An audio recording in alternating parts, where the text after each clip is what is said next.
Ces histoires de malades se lisent comme des romans. Freud s'en étonne, le regrette plus qu'il ne s'en félicite.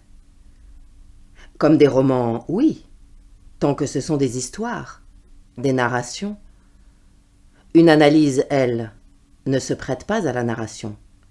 Elle s'y refuse, elle y résiste, comme un cheval sauvage qu'on s'emploierait à dompter.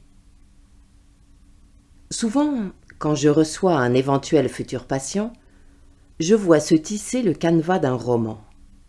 Une histoire de vie se dessine, une enfance, des drames, des deuils, des moments tournants, des événements marquants, un milieu social. Il m'arrive même d'anticiper ce qui va suivre, comme dans la lecture d'un roman, tant j'ai la conviction de comprendre, de saisir les fils d'un destin. L'infini de la finitude. Voici qui peut sembler n'être qu'un vain paradoxe. Mais qu'est-ce qui permet à un rouge ou un vert d'être autre chose qu'un signe sur une toile, mais des composantes de notre existence même, en son lieu?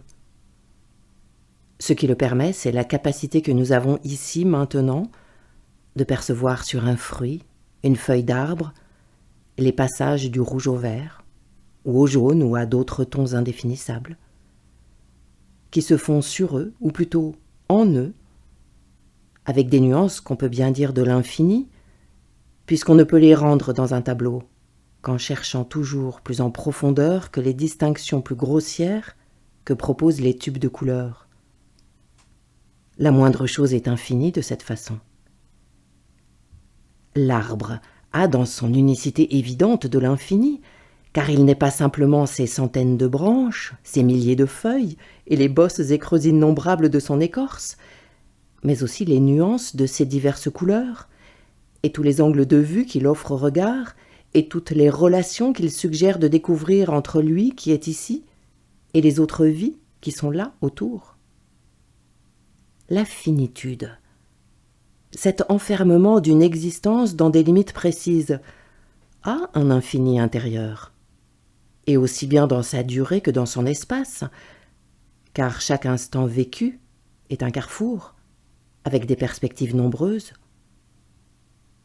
Or, qui ne voit, s'il ne veut pas se mentir, que le savoir de cet infini est nécessaire à la moindre action que l'on a à faire, dans la vie comme tout de même il faut bien la vivre?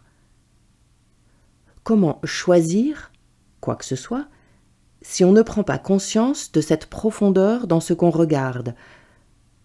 Comment aimer si on ne sait pas reconnaître les nuances infimes du geste et de la figure, ou plus précisément du visage, par lesquels un être se signifie, s'affirme, se porte au-devant de nous?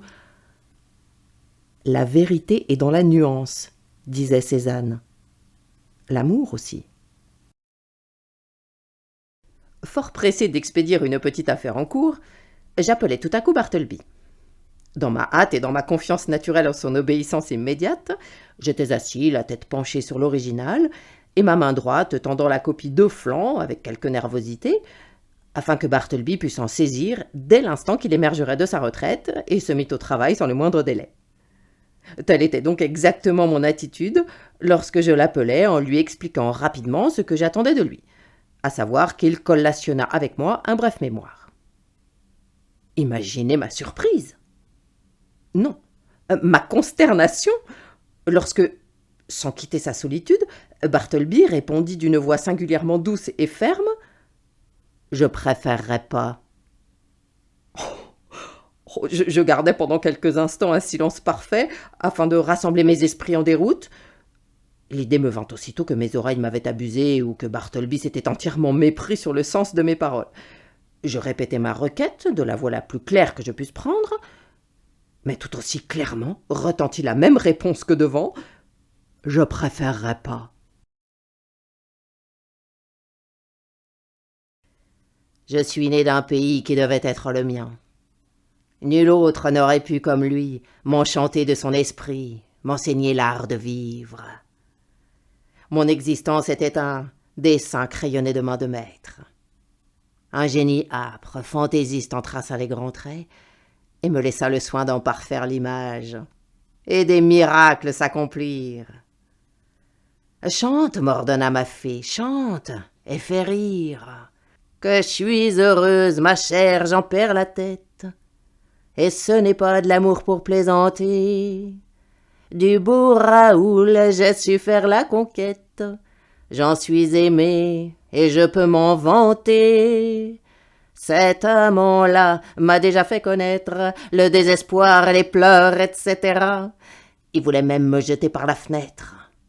Oh, quel plaisir quand on vous aime comme ça. Le propriétaire de la ferme du manoir, Monsieur Jones, avait poussé le verrou des poulaillers, mais il était bien trop saoul pour s'être rappelé de rabattre les trappes.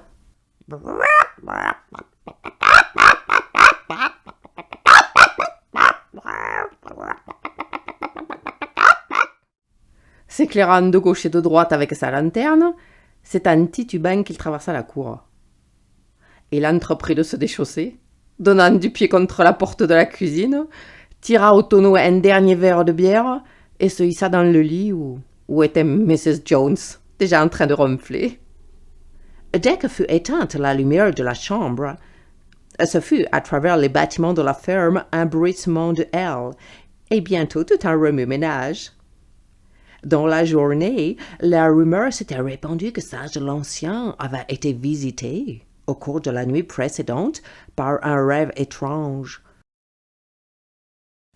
I no longer have patience for certain things, not because I've become arrogant, but simply because I reached a point in my life where I do not want to waste more time with what displeases me or hurts me.